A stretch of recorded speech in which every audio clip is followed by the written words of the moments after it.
Hey, Coach, how's it going? Man, it's a beautiful Monday, I'll tell you that.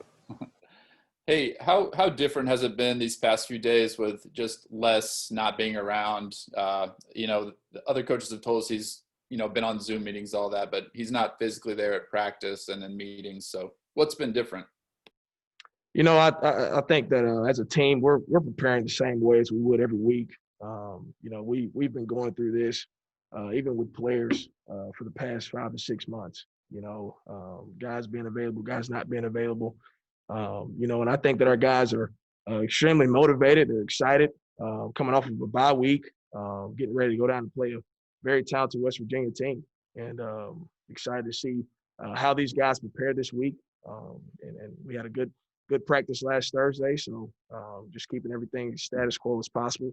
Obviously, it's different with Coach Miles not being, in presence, his presence not being here, but the guys are our coaching staff. We're continuing on. Hey, just looking at the running backs, how would you kind of evaluate how Puka and Belton have done so far? I think Puka and Velton both, that they have played extremely hard, for their team. But there's always obviously areas for us to improve, and we talk about this daily. In our room and just how we can be better. What things we can get better at. Whether it's pass protection, whether it's making sure that our eyes are in the right spot as we're, in terms of our run game, making sure we're making the right cuts, making sure we're not creating negative plays for the offense. So we're always finding ways for us to improve. But those guys I think, have played extremely hard, and they're trying their best in every way possible to motivate and encourage their team through this time. There have been some occasions where they're both on the field at the same time for the offense. What does that do for you guys when you have two weapons like that out there at once? I think that it puts a lot of pressure on defenses. Not sure of who's going to wind up with the ball. We're able to motion those guys out of the backfield. We're able to send one guy one direction and run the ball the other way. So we're able to do a lot of things with those guys being on the field at the same time. And we think it presents a lot of issues for defenses just in terms of where the ball may go. Coach, how have you evaluated through 3 games? How has the special teams played? And also, I've got a question. Going back to the kicking competition, how did Borchula win that one out? Yeah, I think that from a special team standpoint, there's always areas to improve. And our guys are honing in on the fundamentals, the techniques that it takes to be able to execute at a high level every single day. And our guys are taking pride in it. We didn't have a great showing in the kicking game against Baylor, and our guys came in that very next week, and we corrected the things that need to be corrected, and those guys responded in the very next game.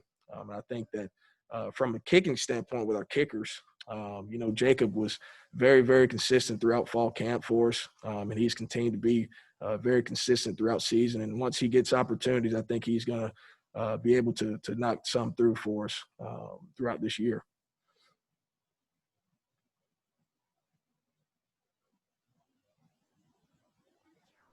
What's the biggest thing that you would say that Coach Miles brings to the table on game days? I think his passion for the game, his experience in the game. I think that Coach Miles has a very special connection with our team. Our kids play hard for him, and they sell out for Coach Miles. And I think that as a head coach, that's the way that you want it to be. And I'm extremely, extremely grateful to have Coach Miles. And the team that we have, we're going to continue to improve each and every week. That's the main focus, to improve each day, to improve each rep, to improve each practice, and that's what we're going to do. Coach, you've known Dearman for a while. What did he say or talk to you to get you to go to Kansas? I think just the relationship that we've had, over the years. I've always respected Coach Dearman and just his approach to the game. I think I've always had a tremendous respect for him and the way that he treats players. The culture that he likes to set for his offense, of having a tough mentality, of being able to play fast. I mean, all of those similarities that we kind of have, I would say, obviously played a role in that. And more than anything, just being able to come and come to a program that is wanting to be on top. I think that that is something that I've always been open to, and I'm glad to be here. I'm glad to be a Jayhawk. I'm proud to be a Jayhawk, and we're gonna continue to work to improve this team in every way possible. Hey, having said that, based on your past experiences and where you have been and the level you have seen it, I mean, how far does this place have to go, and what will be some keys on this climb, in your opinion, based on obviously limited experience here? Oh yeah, I think it's a day by day deal. You can't look too far ahead, and you can't live in the past. It is a day by day grind all around. And it's not going to be easy. Everybody that came here knew that it wasn't going to be easy. But I believe in the men and women in this building to be able to put this program in a place to be successful. And we're going to work hard each and every day to achieve that and to get this place to the top. I like what you said there. You knew it wasn't going to be easy. Has it been harder than you thought, different than you thought, or about what you thought? Again, it's a day by day grind. The men and women in this building are going to do everything possible to improve. And that's just where we are as a program. Thanks. All right, guys.